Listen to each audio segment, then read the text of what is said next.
छोटी बहू बड़ी बहू सत्य घटना पर आधारित एक कहानी। एक महिला के दो पुत्र थे, अजय विजय।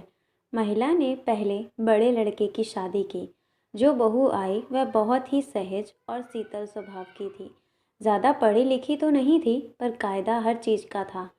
अपने दायरे में रहकर घर के सारे काम करती थी, बड़ों का ध्यान रखती थी, छोटों को प्यार करती थी और बहुत सारी चीज़ें जो एक बहू को करनी चाहिए थी।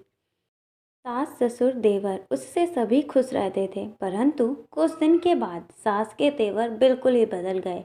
ना जाने क्यों वह बड़ी बहू से बिना बात के चिढ़ती और उसे बहुत ताने देने लगी। बड़े भाभी पर देवर की नज़रें भी कुछ अच्छी नहीं थी, जिससे बड़ी बहू भी कुछ परेशान सी रहने लगी। पति लापरवाह था क्योंकि वह शादी नहीं करना चाहता था, परंतु माँ बाप के कहने पर उसने शादी कर ली। इस वजह से वह अपनी वाइफ का बिल्कुल भी ध्यान नहीं। सालों तक सब ऐसा ही चलता रहा, परंतु कुछ साल के बाद छोटे भाई विजय की शादी के लिए रिश्ता आया। उसने लड़की को देखा और साफ इनकार कर दिया, क्योंकि लड़की देखने में ज़्यादा सुंदर नहीं थी। परंतु दहेज की मोटी रकम की वजह से माँ बाप ने उसकी शादी करा दी।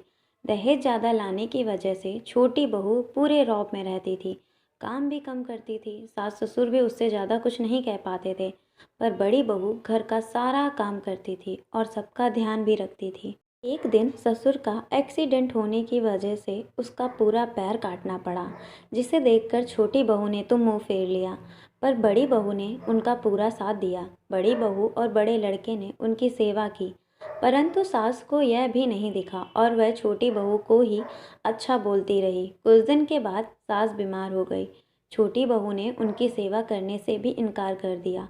उसने साफ कहा कि दहेज लेकर आए हैं, काम करने के लिए नहीं। परंतु बड़ी बहू ने अपनी सास को समय समय पर दवाइयाँ और उनका सारा काम करने की जिम्मेदारी ली। यह देख उसका पति उसे समझने लगा और उसके साथ रहता, उसका ध्यान रखता और धीरे धीरे उसे पसंद करने लगा।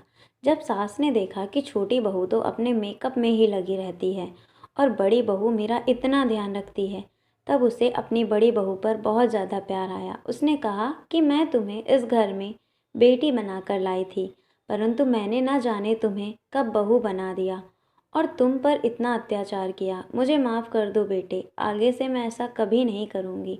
मैं तुम्हें कभी परेशान नहीं करूँगी। यह सुन बड़ी बहू के आंखों में आंसू आ गए और सास ने उन दोनों को गले लगा लिया। अब बड़ी बहू के पास एक अच्छी सास, ससुर और पति सब कुछ था, परंतु छोटी के पास सिर्फ अपना मेकअप। इसलिए कहते हैं दोस्तों कि हमें बड़ों का ध्यान रखना चाहिए। यदि वे भटक जाते हैं तो एक ना एक दिन वह अपने रास्ते पर ज़रूर आ जाएंगे, पर हमें कोशिश करने नहीं छोड़ना चाहिए। कहानी से सीख, अच्छाई या बुराई कोई भी चीज़ नहीं छुपती है, एक ना एक दिन वह अपने सामने आ ही जाती है। यदि आप अच्छे हैं तो आपकी अच्छाई और आप बुरे हैं तो आपकी बुराई। Thanks for watching.